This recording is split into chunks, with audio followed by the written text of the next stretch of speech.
So there you go.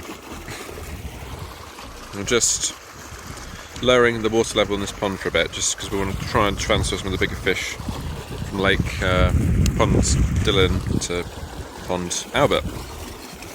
We just had our breakfast, Rolexes, given some to the dogs, of course. But yeah, it's going out pretty quick, eh? So you can see the channel that's been dug all the way down to the end. And the idea here is we'll dig this a bit deeper, then we'll block it, put some dirt across like that, because we don't need it most of the time. But if we did, we would then remove that piece of mud soil at the top, and you would have this extra water source, and that could serve ponds, well, Pond 1 and 2 as we were calling them, but now called Pond Rosie and Pond Isaac. So yeah, not bad. Let me show you the entrance of where the water will go, and then what we do from that, where that round sort of section is, if you like. We've got some sacks lining it, and we'll eventually put some a pipe that goes from there into Pond Rosie, and then we can even put, because we've got these two connected. See, the Pond Rosie and Pond Isaac are connected by a pipe, so we just need to put one pipe through. We've got another water source. You can see here, this is the sort of the idea, right? You can see a bit of water there. It's held back by this. So we'll hold the water back at the top, dig this down a bit, and then the water can rush into there. And if we need water, we've got it.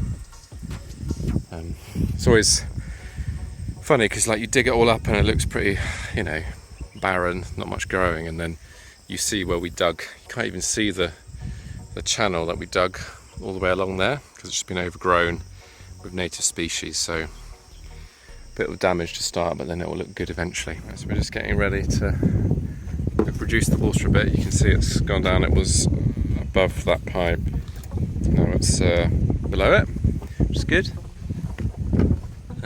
And then we're just gonna catch us. Should have about 600 in here, so now we want to see how many are the right size so that we can sell them on Friday in 5 days time, which is, we'll put them in that pond.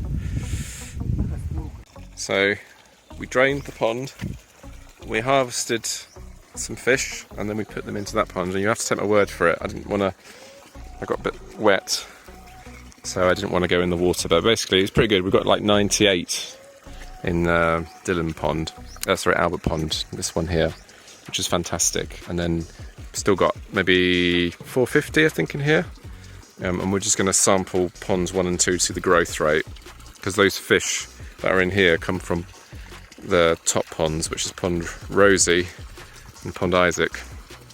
So we're going to check those now and then see if there's anyone we can transfer back this way.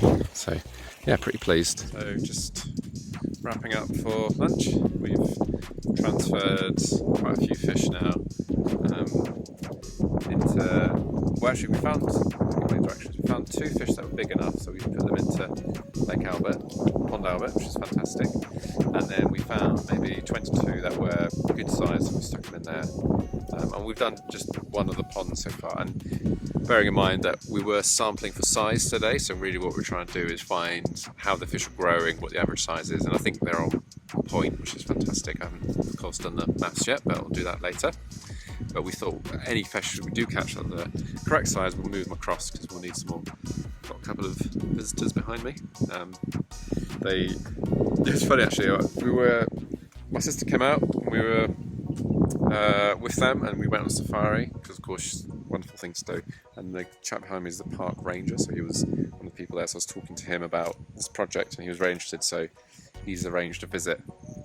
So I've just done the official tour, explained what's going on here, what we're up to, and they're just chatting to Pauson, who actually is the person who can help them the most, because that's what he does on a day-to-day, being a fisheries officer. You can see Katwisajir is just making lunch, and yeah, I'll come back for Pond 2 this afternoon. But good day so far. I'm absolutely covered in mud, but love this. It's great fun. Right, so we just sampled Pond Isaac. We've transferred 7 fish that were ready for the market to the pond here, so we now have 107 fish that we can sell. on Friday, which is great. And we transferred 22 to ponds Dylan, so they're getting ready. So basically, in total, we've transferred 50 from ponds Rosie and Isaac to Dylan, which is fantastic. So basically, we've increased the population there by 50, and they're not quite there, but maybe in 10 days or so they should be getting there, which is fantastic. So yeah, all in all, and we didn't particularly try very hard. We just did one sample, and then the other pond we went twice. There's a lot of silt in there, so even as I went in, you can fit it's probably 20 centimeters, I don't know, from here to here in terms of depth, just full of mud, silt, and then underneath you've got sort of like a harder surface where it's still dirt. But so basically what that means is a lot of fish are going underneath into the mud and escaping that way, and it's because of you can see on the ponds how dry they are. We've planted grass now, but basically all that just runs off. You can see the channel marks where it runs off.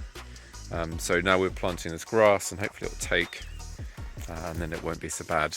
But when the other thing that we'll need to do is, once we've harvested all the fish from these ponds, we're going to have to take a lot of that mud out, and then hopefully we won't get as much going in. So, but yeah, it's pretty successful. I mean, got to be happy with that. I think when I first started the day, because this will be our third consecutive sale on Friday, and I was worried, if I'm honest, that we weren't going to have enough fish to sell, but 107, plenty to sell, and we're just increasing the quantities we're selling every week slowly, because that's one of the real challenges here. I think I've talked about that before, about how there isn't that consistent market for fresh fish. People want it, but they can't really get it that easily, and so we're trying to provide that, so people know this is where you come to buy fish. It really helps people looking for fish, and once we can reach out into the villages, it'll be even better. But it also helps producers, people that are farming fish, because then they can be assured that they can tap into our market, because we can't supply everybody. We haven't got enough fish here, but we can sort of make inroads to sort of create that consistent supply. So yeah, pretty good day.